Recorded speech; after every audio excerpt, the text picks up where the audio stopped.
What's good, everybody? It's your boy Dakota. I've just done so many takes of this video. You have no idea, but I'm just here to tell you thank you so much for supporting the show.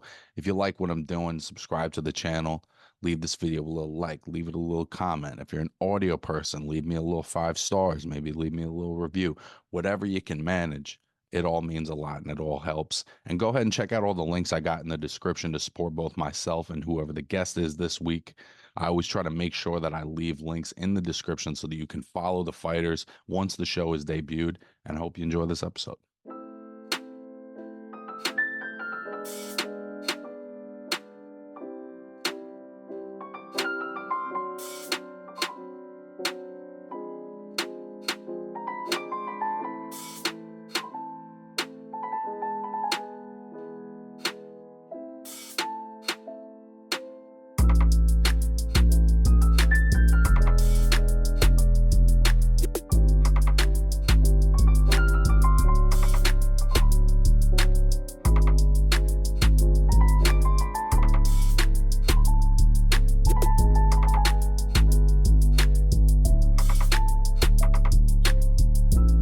Welcome to episode 111 of the Slip and Wing podcast. This is a crazy number to say. I'm here with Amelia Moore this week, junior welterweight prospect. Recently went pro after having like a pretty nice long amateur career and time with the TCL. Amelia, thank you for being here today. Really appreciate it. Yeah, absolutely, man. I'm stoked to be able to hash it out and chat on boxing. My guy Lukey speaks very highly of you. Oh, I love Lukey. He's always looking out for me. I really do appreciate him. He's one of those like kind heart but brutally honest. So Definitely brutally honest at times, but at times very necessary. So, Amelia, for those who don't know, just do me a favor, introduce yourself a little bit and let the people know a little bit about you, your boxing story. totally. So I spent 6 years with Team USA, had 3 Olympic cycles under my belt, 2020 Olympic alternate, 5 national championships, well, 2 national championship titles, 5 national titles, multi-time international medalist, 2 times world team member. Yeah, just kind of racked it up and kept trying to climb the ladder, extensive amateur career. It's nuts too, because I just looking at the pros having recently turned pro, and then previous doing the 2024 season with TCL, I have always been on the Olympic pipeline. Like it's been my dream. The games have been my dream always. And it's interesting how I'm actually very appreciative that I decided to make the transition. I'm finding that because the amateurs is so much about your journey, as far as the experience and like gaining as much skill set as you possibly can. It's so packed, and it's out of your control, the schedule, that you actually don't have a lot of time to make a big impact out in the rest of the world. So this really has been really invigorating to move over to the pros and actually have an opportunity to kind of like share knowledge, bring people on board, mentor, and kind of get a voice out. So yeah, that's it so far. Can you tell me a little bit about the TCL? Because even like, and for those who don't know, that's the Team Combat League. Even for like a boxing insider like me, I'm just kind of recently finding out about it. What's like the structure of that? How does that work? What are the stakes? Do give a little Yeah. pitch for the TCL. So TCL is of its complete own concept. There's been so much pushback from like all of the boxing purists, and even like for me, originally when I looked at it, I was like, I'm also a pretty hardcore purist, when it comes to boxing, and the whole combat format is, team based, so which is pretty cool. I mean, it's similar. The idea of like how the NFL is set up, each of the big regions, big cities are going to have a team. So I was part of the Boston Butchers. Love my team. Was such a fantastic time. It's has 3 segments, so you're going to have 8 rounds each segment, a total of 24 rounds. And you have your first string roster, which goes in, and they're called the launch rounds. So it's first 8. They are 3-minute rounds. TCL's done a incredible job, pushing the commissions in all over the United States, to really push the women's side to make sure that, and obviously Boston and all of New England was really backing on that. We always, our rounds for females were always 3 minutes. But as time went on, the commissions kind of got started to get on board. Texas, LA, out California, and Orlando, Florida commission. and allowing women to be able to fight those 3-minute rounds, which is freaking awesome. So again, it goes launch, gosh, I forget what the names are. There's three different segments. You have an intermission in between first and second, and then second and third rounds. And each athlete will fight 1 minute and usually have a roster of like 16 because you can't fight more than 2 rounds. So you'll have usually like 16 to 17 athletes. And some of those athletes, you'll have the first set will Per be, team. yeah, Per team. exactly. The first set will be your first string, and then the middle rounds will be like your next set of athletes. So that's a total of 16. And then the final round, um, you can either bring back athletes from either the first or second to be able to compete. And that's really like the strategy part. I think people don't realize is like those are, you're bringing in your strongest athletes usually in the first set, and or however the coach and the head coach decides to set it up. But those last rounds, if can be make or breakers. We had fought down in Miami against I believe it was Orlando, and we were behind. It was crazy. We were behind. We had like 4 more rounds to go or 3 more rounds to go in that last segment. And I ended up dropping my girl and getting a knockout. And it put us ahead by that's the 7. It was a 10-7. And then we won 2 more rounds and we ended up overtaking the team. I mean, like we literally won by 1 point. So just to interject real quick, you know Yep. how it's going as you're fighting the rounds. Yeah, yeah, that's what's awesome about it. So every round, so it's the same scoring system, it's the same pro rules, 10, 10-9, 10-8, 10-7 rounds. A 10-9 round is just, one person won and the other person was competitive. A 10-8 would be if you drop somebody. 10-7 is if you actually like knock them out. So it's pretty crazy. Every round, once the athlete comes out, gets scored immediately. The score goes up. So everybody knows like whoever's watching on TV, those are in the crowd, which is pretty awesome. So like the tallies of the rounds will go up absolutely like immediately and the score adjusts. So it gets so wild. Like it's something that you couldn't experience unless like you wouldn't understand unless you experienced it. Like to come to one of those fights, the camaraderie between the teams. I mean, people get so hyped. And then also depending on what kind of city, if you're in like a sports city like Boston, I mean, Boston just shows out for their sports teams. It's insane. I mean, people got so rowdy. um I just had such a fantastic time. Like people kept asking me about the TCL experience and being like, oh, what's it like to be on a team? Well, I've never known what it's like not to be on a team because I literally went from Team Right. USA right over to TCL, and I'm like, well, this is how it's supposed to be, like I'm Yeah. supposed to be with top performers. Like I'm used to being pushed by people and like having people show up. Like all of the athletes usually, when we go Yeah. internationally to compete, we show up for each other. We're in the stands, we're calling for each other, we train together, we make weight together. So it was great for me. It's just because that's the kind of environment I actually enjoy. I like being around athletes that love what they do. So yeah. So I really I've enjoyed it. actually I think never it heard somebody make that distinction about like when you're in the amateurs or even in the TCL, that you're exclusively in a team concept. And then once you become pro, you're very like a individual entrepreneur. Like I've never heard it framed like that.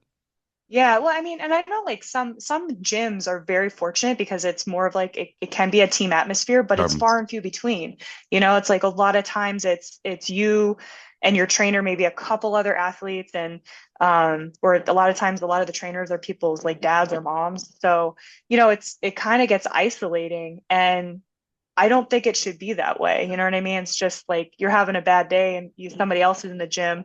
Like there was one of our teammates, like Mike Fontenez, Rashidi Ellis, and James Perella. I mean, these guys are just freaking hilarious. So, Mike's always coming in there with his giant Puerto Rican smile and making bad jokes, and Rashidi's hilarious. So it's just, I feel like that kind of energy really pushes the tempo, and you can't slack when you're around like good talent. It's just Sure. if those people are pushing and you have respect for them, you're going to want to push too. So, yeah.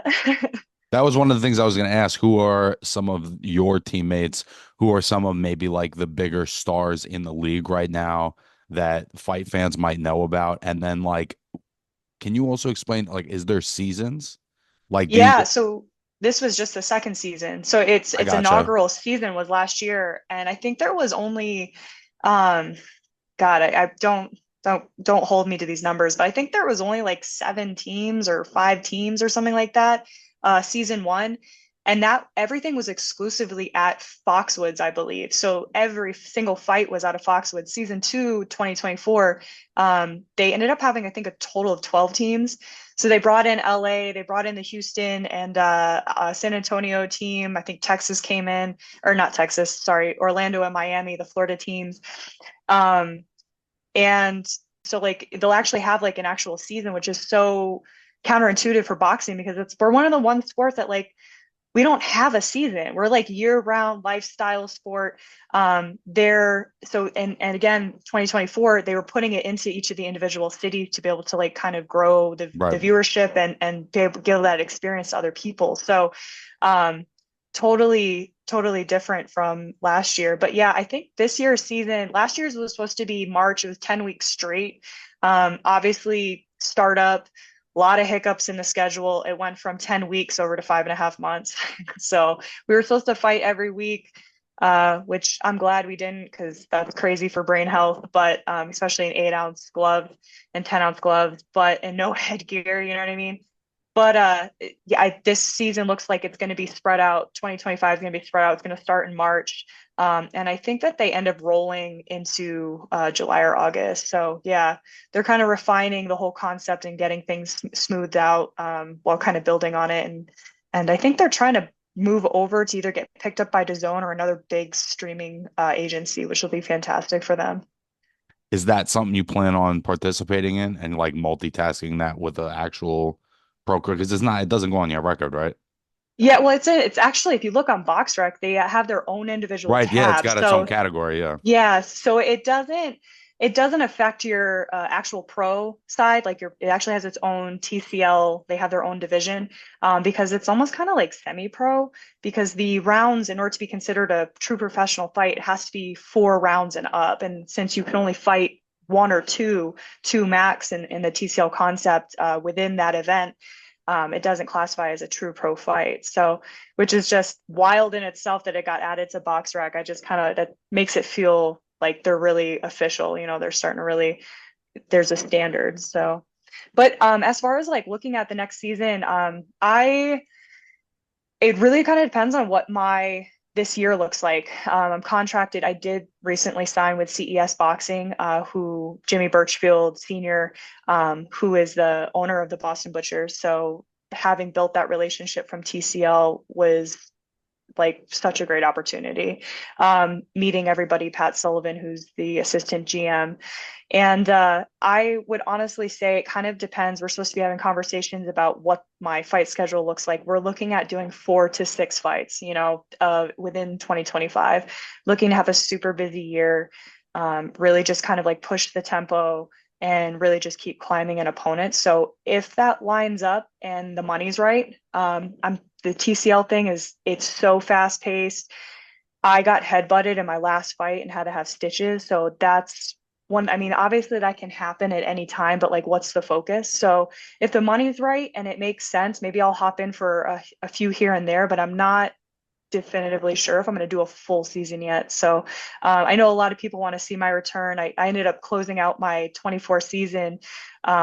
Was my first pro experience with Rookie of the Year. Went 10-0, had a knockout. So really exciting with that. But yeah, so we kind of just we'll see. We'll see what the offers show and kind of what makes sense and be smart about what I'm doing and how I'm using my time. So yeah. What's like the process of getting on a team? Are there tryouts? Are there like what Yo, is yeah. the because you're from Colorado, yeah? In Colorado, yeah, I grew up in Maine, but I am in Colorado. I I gotcha. transitioned out here for the Olympic Training Center. So Colorado Springs is here. So when I got my residency in 2018, I moved out here because it's crazy. You'll go into like 3 to 6 weeks of camp, be home for a week and have to fly back out. It just didn't make any sense anymore. So, but there are tryouts, which is pretty cool, and a lot of those are posted and they're public. So that's pretty awesome. It's kind of just it's not like a draft. It's more like you go to the team, know when the tryouts are, and you actually have to try to earn your way onto the team. And they review it, and they either send you a contract or they don't. And obviously they go out to them. I really do suggest this, and I kind of wish that, and we'll see where it goes and the relationships build from, but I kind of wish USA Boxing would kind of get behind this, because it's an opportunity so much that for these athletes to have some middle ground to be able to transition into the pros. And I think that that's been really, really lacking, from the pro to the amateur side, is that there's nothing in the middle. And they're not really, as much as you've got this project or grassroots program rather, that's USA Boxing, there you're not seeing it feeding into the professional side where you do have things like, well, I guess PFL in its sense is completely of its own, but I would say Invicta was leading into the UFC, and there's these like feeder programs to get you to a higher stage. So um, I just find that like so interesting, and I kind of hope that they bridge a relationship, or there a relationship of some sort, even if it's not with TCL, is starts to get created within boxing for sure. Who's some of the guys and gals on your squad? Yeah, well, I had an awesome opportunity to be able to train with Rashidi Ellis. I mean, dude's got a heart of gold, absolutely fantastic athlete, and really glad to see him actually starting to make moves back into the on the traditional side after having That's what I some was gonna time off. say. I feel like it's been forever Yeah, since he was in a pro ring. yeah, it's just kind of unfortunate. It's the pro side's so interesting like that, where it's just like I feel like you need to be very cautious about the people that you sign with, and how they're moving you, because um they can kind of just like bench your career, and so I feel like that's kind of what helped happen to him. He got shelved, and it's such a missed opportunity because the dude's got a stellar personality. He's actually a genuinely good human, and dude, he's so friggin' entertaining. I'm pretty sure he had he also won an award. Like our team just kind of swept as far as the awards went. Like I was rookie of the year. I think Rashidi, I cannot remember what award he was given, but I mean he was like one of the most entertaining fighters to watch for the season. People just absolutely loved him. And then Alejandro Polino, he just fought Toka Khan. He was the main card, or the main event for my pro debut. So he fought Toka Khan to defend his I think it's like a lower level WBC. I don't know if it's silver, or what it is, but he's moving along as quite a really interesting prospect also to be a contender now, and just a knockout artist, man. I He's a mean, he like, sleeper. He's like a really dude, well kept secret. yeah, he like bodied so many people. It was crazy. It was like he got in the ring and it was just like, I mean, he just has so much raw talent. It's insane. I remember I did commentary on a Reyes card actually in Boston a couple of years ago, and he was super early in his career. But I remember seeing him on the card. I was like, "Yo, this kid's like not like a club fighter." You know what I mean? No, yeah. You're like, where is this coming from? Yeah. He's like, it's like this, it's like a viper, man. Like he's just like, just stalking him down. And then all of a sudden, like he sees an opening, he takes it, and kid hits like a freight train. So, Yeah. yeah, like he was also super exciting to watch. And then, um, I mean, love James Perella. Again, Mike Fontenay coming up. He's a stablemate of Rashidi Ellis's, so I think Rashidi's really taken him under his wing. And their coach is Alex Rivera, and Alex is just like, I mean, he's. I just feel like he's going to be in like the Hall of Fame someday. He's just a fantastic coach. But and then I mean, for the women's side, I got to meet Shelly Vincent, which I mean, dude, she's like a trailblazer in women's boxing and one of the funniest personalities that I've ever. This woman's a freaking character. Like I just had so much fun with her. And then Stevie Jane Coleman, she's up and coming too. So I'm really excited to kind of see where her career goes. As she progresses and starts to really put things together. So we had such a fun squad, man. Like it just ridiculousness all the time. We ended up pulling over Skylar Lacey. Skylar Lacey, I can't remember where Skylar's from, but I knew him from Team USA too. And really, he was so green. Like he just hadn't put it together when I met him back in like 2001. And his change, like the stride that he's taken in time in the last like 3, 4 years and into the pros. Just like my mind was blown. I was like, dude, this kid went from being overlooked and not the coach literally being like the head Team USA coach being like, we can't take you to Worlds, dude. He was just worried about his safety and like him getting knocked out to this kid just like really growing into his own. But I mean, the whole combat league has pulled really interesting fighters. I mean, I saw Atif, I forget what Atif's last name is, but I've known him forever.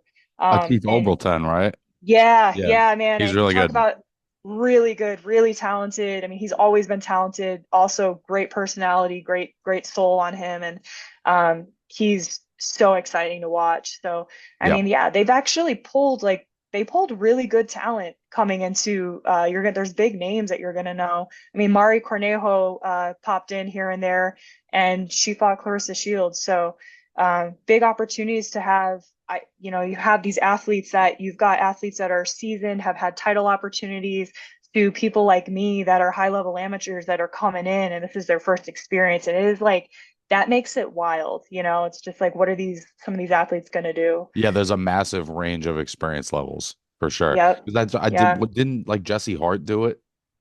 Yeah. Jesse Hart showed, I Yeah. think he came in for, was it like 1 or 2 fights or something? Or All I right. don't know if he did a full season, but yeah, wild, right? So who won last season? Did you guys win last season? Man, we would have won, but we had a full brawl that happened, a riot that happened in one of our last fights against Atlanta. That was just like insane. It's like I got headbutted, I ended up having stitches. Not in the riot, but my fight right before the riot happened. And then a bunch of people got suspended from both the Atlanta team and the Boston teams. That was like a whole thing. But things happen. That's not really like, don't take that as the flavor of the sport because what happened was just like is what it is. But yeah, we were in such contention to be able to win the whole season, but Philly ended up winning for the second time. Also a really strong team. They were the first season winners also. So which I believe that's correct. Either they were the first or was New York the first year. I can't remember, but they did win the second season, and we would have done so well against them if most of our team was good. We had to find a bunch of replacements, so that sucks. But Philly did a great job, so congrats to them. What are the stakes for winning the tournament or for winning the season? Um, I wish I knew what the actual payout was. I don't know. I don't know if they got bonuses or not, but I think that's it's obviously the title. I'm pretty sure that it wasn't discussed with us what the actual prize was for the final season. But Jimmy Birchfield was like, we're gonna have a parade. And so we were like pretty stoked about that. They're like, just like the Patriots, just like the Red Sox, we're gonna have a parade. But so that was like our incentive. But there's obviously, you win the whole season, there's a payout for that for sure.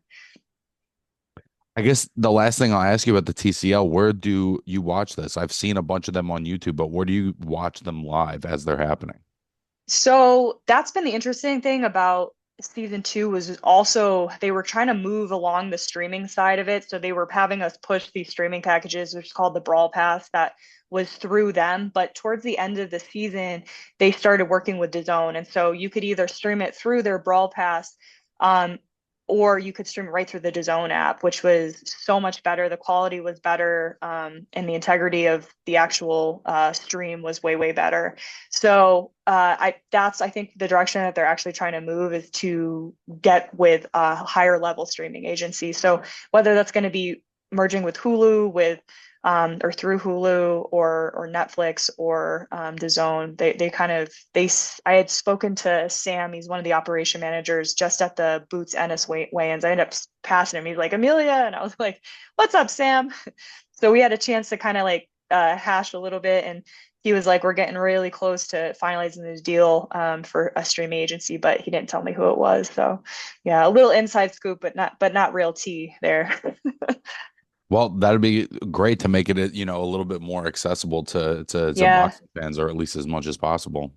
totally. Yeah, I mean, absolutely. Because I think that was like a big, we were paid on commission for the athletes were paid on commission for the streaming, and um, just so hard to, there wasn't an app for, you had to go through a link, you had to buy it on the website. And, it's just like you think about all generations, like we're pretty good, but it's like when you start working with like my older aunts and uncles, they're just like, what, it's like, can you please make this easier? Can you load it for me? So yeah, just making things more accessible is going to help them have the financial return and the viewership to be able to keep building for sure. So you finally went pro a couple of weeks ago. Was that a Yes. conscious decision to take time in the TCL first, or how did that play out for you? Yeah, I actually saw the tryouts for one of the other teams. I think it was the Philly team, and I hit up Mark Gagaro. So Mark is the head coach for the Boston Butchers, and I saw his some of his tryout videos too. And I've known Mark forever. I mean, it's crazy. I've trained with Mark. I've gone and stayed with him and his wife. I've watched his first baby Carolina when she was little. I mean, we laugh because like I've stayed on an air mattress in his basement when I first went out there and trained. I was like, wow, like voicing that to people sounds so fucking sketchy, but like these people, like I love his wife. I mean, he had me doing Mr. Miyagi shit in his backyard, like literally cleaning up chicken shit and like chasing his chickens around the yard. Like I That's love Mark awesome. Agaro. Like it's just we've been long-term friends, long-term like coach and athlete. And it's just, it's crazy. I met him through the Olympic Training Center and have just kind of been pulled into his entire family. I mean, the amount of holidays I've spent with his wife's family is ridiculous at this point. But I had just messaged him. I was like, man, I should have reached out and gone to your tryouts. And he was like, he texted me back. He's like, I'll call you in 3 days. So, yeah, I mean, I had my first he was in my corner when I went to my first world championships. I've trained with him to get ready for the 2019 Olympic trials. I spent like 2 months training with him and back in Massachusetts and Boston. And so like we have just like a long rapport. And that kind of it was just like a hap chance thing where I text him and he was just like, let me call you. I mean, he knew what my stock was. So I didn't have to they were still looking and they needed to fill a 147. So I didn't have to do like a traditional tryout because they were looking for athletes and he knew me. So yeah, I it was crazy because when I signed my contract the day that I got in my car in Colorado, like right before I signed my contract, I signed it and I sent the PDF screenshots to Pat Sullivan and Mark, and I literally cried. I like had like a few tears and was just like, holy shit, my amateur career is over. Like it was just such a big moment where there is no turning back. Like this door has officially closed. I've closed it. It didn't close on me. I actually closed it. So, and I wasn't sure if I was going to try to go. There's so many politics, and I really I think what came down to is just like I have given so much to the team, and there was so many politics and my joy was gone. And I think that that's the really hard thing In the is like when you're amateur making, system? yeah, I just like so yeah, I mean, I think that was the hard part was just like I'm miserable at this point. It's just like I'm gone all the time. My bank account's financially drained. I pay for so much stuff. I don't have any sponsorships. Nothing's coming my way. All opportunities are just you think with the amount of accolades that there would be more support. So that I didn't know what it meant. I just knew that I was like, I'll go work with Mark for the summer, whatever. It's only in the contract it said only 10 weeks. So I was like, what the fuck is 3.5 weeks, That's nothing. And I literally got my hoopty 130,000 miles on my car and radio doesn't work and I drove all the way across the country by myself to Boston and ended up being 5.5 months in Boston. And I mean, great opportunities. I really landed with a well-established team, and I think that's what made the change and made it so easy for me to say, yeah, let's go pro for real. Pat Sullivan has really Jimmy Birchfield's greatest unknown asset is Pat Sullivan. The dude is amazing. He's solid human, great marketing genius, great, all the behind scenes of what makes a really really great promoter is definitely Jimmy Birchfield's right hand man, and he definitely made the difference for me. I was able to, thanks to him and TCL, I was able to commentate on DAZN. I had experience and exposure that is unheard of. You know what I mean? So that's kind of what I was like, okay, well, this all makes sense. I've got really good people around me. They gave me an offer and I was like, yeah, let's do it, you know? So where I think a lot of times, especially for women on the pro side, is just some people still don't see the value. And it's happening. Like we're bringing the value, we're bringing the talent. There's a real talent there. You're seeing female young girls coming up in the sport, raised on the sport just like the boys are. So, you know, it's really good to be with people that see that vision, also see the amount of talent that I have. And it's like, dude, how can you not see this? This kid's gonna be a world champion. And to have someone say that to me, and I'm just like, all right, you know, something that I felt, and I've been right up there with the top talent on the international scene for years now. And it's just like, yeah, you know, just let her go. So let her get after it. So yeah, that's it wasn't intentional, but TCL, I'm glad I did. The experience was more than I thought it was ever going to be, for sure. So now that you have actually gone pro, like what's your why? What's your end game? Because there's no secret you've had a longer amateur career. You're in your 30s. Like what's the why? What's the end game now? Yeah, I mean, fast track, let's move, let's take big fights. I don't need feeder fights, man. I even going into my first pro fight, I was like got up right out of weigh-ins. I like was walking through the hotel, the casino with my coach that's here, Alex Love, that's here in Colorado. And I looked at her and I was like, why the hell didn't we just do 6 minute, like 6 rounds? Like why did we even bother doing 4 minute, like 4 rounds? Like that's not like I'm just one of those people. Like I know what I have in me and I'm like, let's just press the gas pedal. I mean, I skydive and my first skydiving experience, I didn't do a tandem. Like I was like, oh, for extra $150, I can take the course today and jump out by myself, pull my own chute and land. Yeah, let's do that instead, you know? So I'm like, I don't need bumpers, you know, like I know what I'm capable of. And so let's go. But um, that's, yeah, fast track. Let's have some friggin' awesome fights. Let's build off of every single one of them. I don't want feeders. Like that's not necessary. I mean, God, look at the female pipeline. It's often very much different than the men. Some men have to have 20 some odd fights to be even considered a contender and move out of prospect status. Women don't. There's females that have had 7 fights. I mean, O'Shea Jones was at her eighth fight, and Yeah. she just took a world title. This is not the same. Like it's the You same got sport. It is not Gabriela the same. Fondora is a great example Yep. as well. You know, Okay. there's a bunch of examples. Yeah. Exactly. Yeah. I mean, that was such an incredible fight. Sky Nicholson And is another great example. Sky no, and Sky is like, dude, she's putting, but she just had the first Saudi Arabian female bout. Like, tell me that's not groundbreaking. That's huge. Like to even be featured on that card, like what Absolutely. an awesome opportunity. I mean, that's on the biggest stage right now. Like, I mean, then the Katie Taylor and Amanda Serrano fight, amazing for the fans, a huge viewership. I mean, would I have liked to have seen those 3 minute rounds? Absolutely. But Yeah, how do you um, feel about that as one of the actual combatants? Like, how do you because I've heard pretty convincing arguments for both side, for the 2 minutes, for the 3 minutes. I've also heard good arguments for a title fight being 12 2 minute rounds. So where do you fall on yeah. that issue? And those are where do these opinions come from? They come from usually women or men? From women? Interesting. It is kind of mixed, interestingly, because I have had female fighters tell me like I would do 3 minute rounds, but the check's got to match that. So when we talk Totally. about how Yeah. much time you're physically putting in the ring, so that's it's more of a monetary thing when I've heard it from female fighters. Yeah. No, which makes sense though. You know, money talks, I walk. So, I mean, but for me, I'm a high level amateur. It's insane to me that my pro fight was less time in the ring than my average.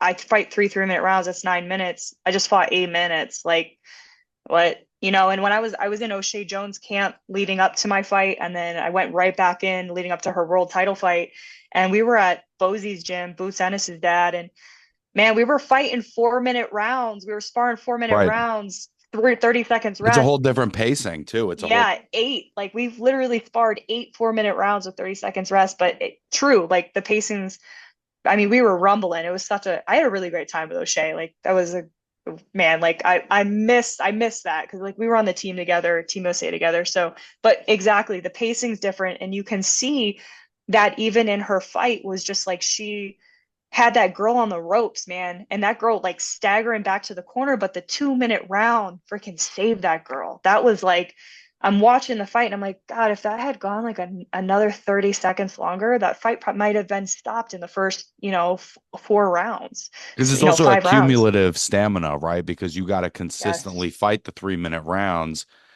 Yep. That you're more likely in any round, you're more likely to get that stoppage in the final minute. Everybody knows that. Yeah. You know what I mean? Yeah.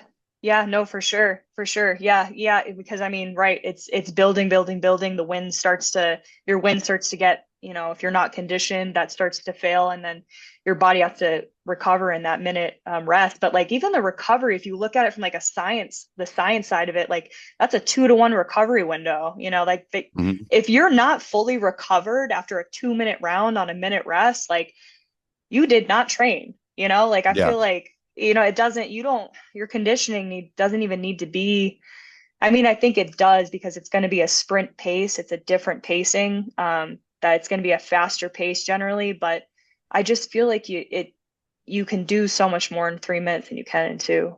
So I I'm a also huge just think the advocate for threes.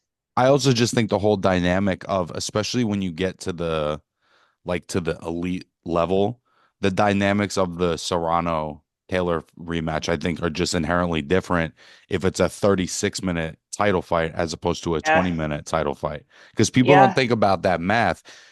A men's title fight is almost twice as long, which Yeah. I No, is totally. It's almost crazy. 40 minutes. Yep. Yeah. Yeah. And it's like, I mean, I don't know if they would end up. I mean, would you do the whole thing? Or, I mean, if you went over to 3 minute rounds, would you still keep it only 10 rounds for a title fight? Or would you just go ahead and give us those extra two, rounds and make it 12? I don't know. I mean, I think that's I going to be don't, the quickest sell to boxing as a whole. Like, I just think it's going to to be 10. to 12 twos. I Okay. personally think Okay. more people will go, yeah, same number of rounds. Like, I think it'll just be an easier equivocation. And then once they see, like, oh, yeah, of course, if you're in the top 10 of your weight class, you can handle 12 2 minute rounds. Then I think Yeah. it makes it easier to say, let's just hop right into threes. You know what I mean? Yeah. Yeah, totally do. But then also you're like, it's me. So I'm like, just rip the fucking band-aid off already. Like, Right, right. Of you know what I course. mean? Of course. So I'm like, just three straight off the bat. Who did you think won the Serrano Taylor rematch? Because I've seen very mixed Man, results. I felt I've like had so Amanda many got it people by a ask me. point, but Yeah, what I really felt was that point deduction, for, I guess it was leading with her head, for Taylor, that's what made it so controversial. And I feel like if that round hadn't happened, there would be less controversy because for me, the way I was watching it, and it was nuts because from what I saw, I think it was like Terrence Crawford, Shakur. There was a lot of high level, some of the cream of the crop that congratulated Katie and said that she had it. So the way I viewed it, and God, some of these people are going to be like, "Come on, Amelia," but I really did view it. I viewed Katie 6-4 Serrano, and that's how I saw the fight. I'd have to watch it again, mhm. and that point deduction, man, like really, really, really created so much more controversy because it's like with that fight being as close as it was, because I felt like it was close. And her basically not, I mean, really, Serrano had such a beautiful opening round and then closed the fight in the final round. Like that's what makes it really, it doesn't look good. It's Katie was Yeah. wobbling in that first round. And in that last round, I don't really think that she threw many punches. I mean, she kind of really gave up that last round. Did you feel like the point deduction was justified? Because as much as, I know that you got Southpaw Orthodox, you're going to get some of that, right? But it did feel like at times she was Yeah. doing the dip down come, she was doing the Holyfield a little bit. Yeah, I And don't know if it was intentional though. I don't know if it was intentional. I sure, what I what I kind of what I definitely saw was like it makes sense, right? Like what do you do?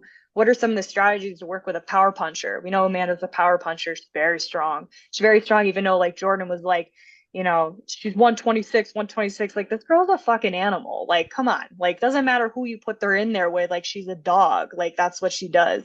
But I feel like the strategy, I mean, clearly, if you look at the fight, like the clear strategy was Katie's got to get her shots off and then smother, wrap them up or sure. get in there and stop and kind of run the clock out.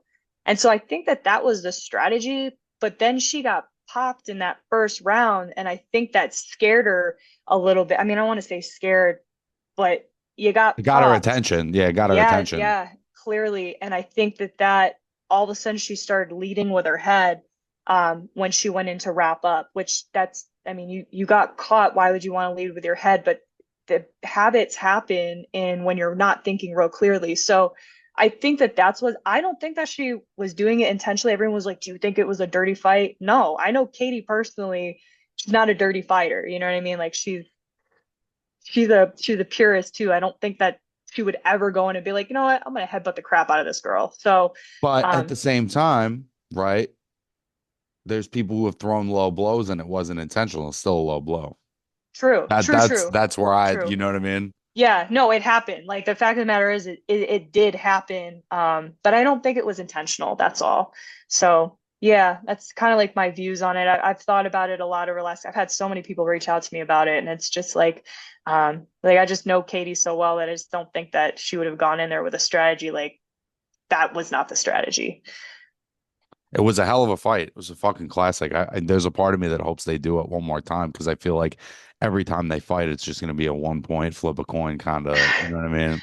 Yeah, I mean, everyone's like, man, we want to see a trilogy, but like I kind of feel that way. My same feeling about that is like the Delonte Wilder, uh, Tyson Fury, or even like Conor McGregor, Nate Diaz fight. Like, do we want to see it again? Yeah, it's a banger. Like it's gonna be bloody, it's gonna be exciting, it's gonna be electric. Do I want to see it again? No, because like how many times are these guys going to lose brain cells against each other? Like that's what I see. I see It's a like the great Nate point. Diaz, Conor McGregor is just like how many times is Delonte and uh Tyson going to knock each other down? It's just like at this point these fights have now become like it's so clashing that it's like I don't know. I would rather just not see a trilogy because I care about your brain cells than I do about watching another fight. Like if you guys come into the fight and do something different than you did the first and second fight, cool. But if you don't, I'm not interested. I mean, Yeah. and maybe that leaves a window for Katie to do one more with Chantal Cameron. Right? Yeah, absolutely. I mean, that would be I really enjoyed those fights. I thought that they were also really explosive too. So, They were I mean, great. would they be her last couple fights? I don't know, maybe. I don't know. Everyone they're like, is she gonna retire? And I'm like, I have no idea. I have no idea. It's Yeah, I don't know. And I tried to be unbiased, but obviously I'm a New York guy. Amanda Serrano is like a big part of boxing culture huge out here. culture. You Yeah. know what I mean? So there was like, Yep. come on, let's just get this one. Come on. Like I wanted her to get it so bad. Can we just go 1-1? And Yeah. then, also I feel like that would have validated a lot of people that felt like it was really close and that Amanda kind of like they felt she won the first one. So I don't know. That I think you guys would have been like there would have been some vindication there for like all of New York and Puerto Rico. Yeah. I mean, and she truly is like a star out here. I mean, I've covered fights of hers that were at the Hulu Theater at the Garden, and it's like an Amanda Serrano crowd is like maybe crazier than an Edgar Berlanga crowd, honestly. Yeah, I mean, like die hard fans. No, for sure. I mean, Yeah. like she's shaped the culture of boxing in all of that area. I mean, her and her sister have been around for so long that it's like, Yeah. It's like a and small Kodo crowd. Like when I used to go to yeah. Kodo fights, it was like, all right, this is a different thing. Her crowds are just like a smaller version of that. Oh my God. So straight. I mean, like, be careful. There might be a riot. Nah, mostly just a good time. Mostly just a good Okay. time. There's some other cool matchups this year. Usyk, Fury, Morel, and Benavidez. Are there any other fights coming up that you're excited about? Yeah, I'm not sure. Always interested to see what Crawford's going to do, and kind of see what 2025 brings for him. The whole Riyadh season is creating some really incredible matchups. So kind of, I think I'd be interested to see what happens next year for him, and then obviously closing out this year, the Tank Davis fight, which is coming up here pretty quick.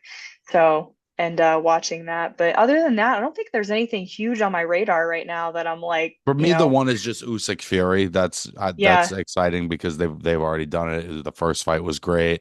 I feel like Yeah, the second one's a complete toss up. And obviously, as far as heavyweight boxing is kind of like the top of the top in many senses. So to, Yeah. undisputed heavyweight fight, we might get one or two of those before we die.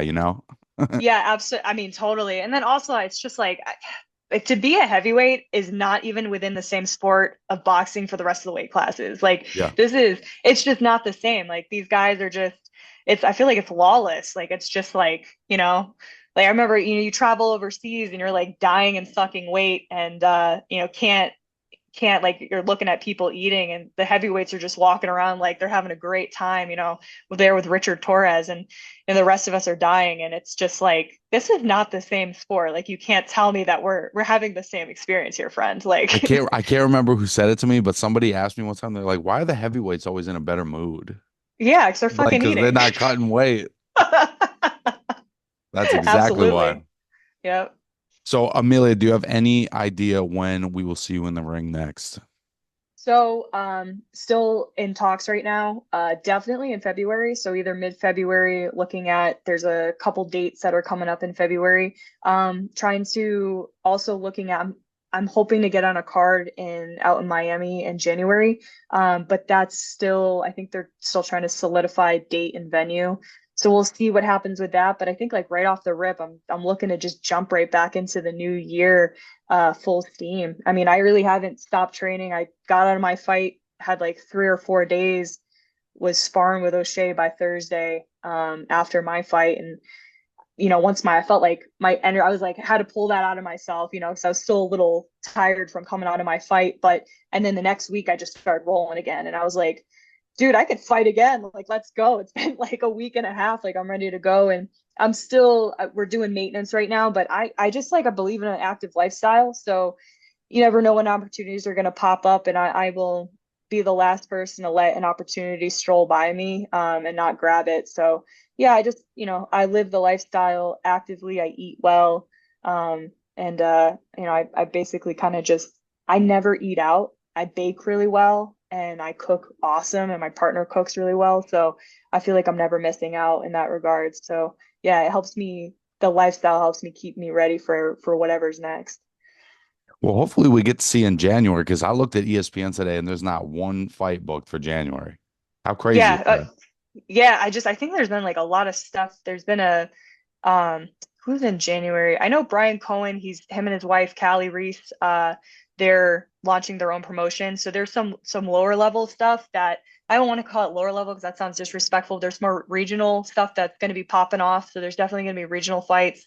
I know that they're trying to like again that card in Miami. I don't want to spill too much tea on that because I don't know what I'm allowed to say, but that should be televised. So hopefully that'll be a bigger card and with a bigger streaming agency. But yeah, I know that there's definitely some regional stuff popping off. But again, like you said, like as far as like top rank, the big dogs that are out there, I don't know if they've got a Nothing. lot of stuff popping off yet. Yeah. Pretty wild. Is there anybody, anyone, anything, anywhere you want to shout out before we wrap it up? Um, I mean, pretty much no. I feel like we hit it all. Obviously, really just appreciate everybody that's along for my journey. I love my coaching staff, Mark Agaro, Alex Rivera, and Alex Love. So I have a really good family, and I'm really appreciative of everything that's kind of like not fallen into my lap, but the doors of I spent my time in the hallway, and the doors that are open for me right now are I feel fortunate and glad that I put the effort in for those things to kind of fall into place. So. Yeah, I think that's kind of it. Happy for everybody who wants to follow my journey. I'm super active and handle all my own social media. So that's going to be the number one. So at one more round, that's MOORE_round. And all my stuff's up on my website at ameliamoreboxing.com. You find all my social links and all that stuff and all the interesting things going And we'll on. leave all that down below. We'll leave all that down Okay. below. Yeah, look in the description, y'all. But my coach and I are trying to Alex Love, who's out here. She's a USA Boxing coach too, and which is crazy because she was one of my peers and we're like basically the same age, but fantastic coach. But we're looking to put together like a women's camp eventually, and get the resources to be able to have high elite amateurs and the females come out. So I've just noticed that, like, especially in the women's division, not to segue too much, but in women's sports, it's because resources are so hard fought to get to. A lot of time, these people hoard their resources, and I'm not interested in that. I'm interested in pushing this sport, and really backing other women. I have really enjoyed being around O'Shea because she's a girl's girl, believe it or not, and it's just been something that I'd really like to do. So we're putting together some sponsorship and kind of like affiliations here in Colorado. And then looking at being able to do a women's camp or a couple of them to be able to get women together for 2-3 weeks out here, and really just like from all over the world, and get them all. And even just like we're going to have men's camps too, but really kind of just creating resources, because that's the hardest thing for us, is being Yeah. able to get resources. I know so many So female fighters that have a hard time finding female sparring even. So just to have somewhere where you can all, link and be able to, work on your skills, that's crucial. yeah, trust me, I've traveled all around the US in my hoopty. I mean, my 2004 Chevy Tracker candy apple red has gone from Miami all the way to Houston to LA, like gone to Boston. I've traveled everywhere in that girl, so that I can find the sparring that I need. And it's great opportunities, and I've made so many connections because people have had such open arms with me. But yeah, it would be really nice to be able to start creating a network, to be able to start doing these with. And even if we did it here, and then we have a network where they're going to do it in another city and another city, and it's like we just kind of keep creating this revolving system, or like something that starts creating more opportunities for women, and see kind of like where that goes. Well, I think that's a great thing for boxing and for women's boxing. Love the idea. Amelia, I really appreciate you coming on today. This has been great, and I look forward to Yeah, seeing how your pro career progresses. thank you so much. Thanks for having me. It's been fun. It's been real. Great to meet you. We'll do it again one day.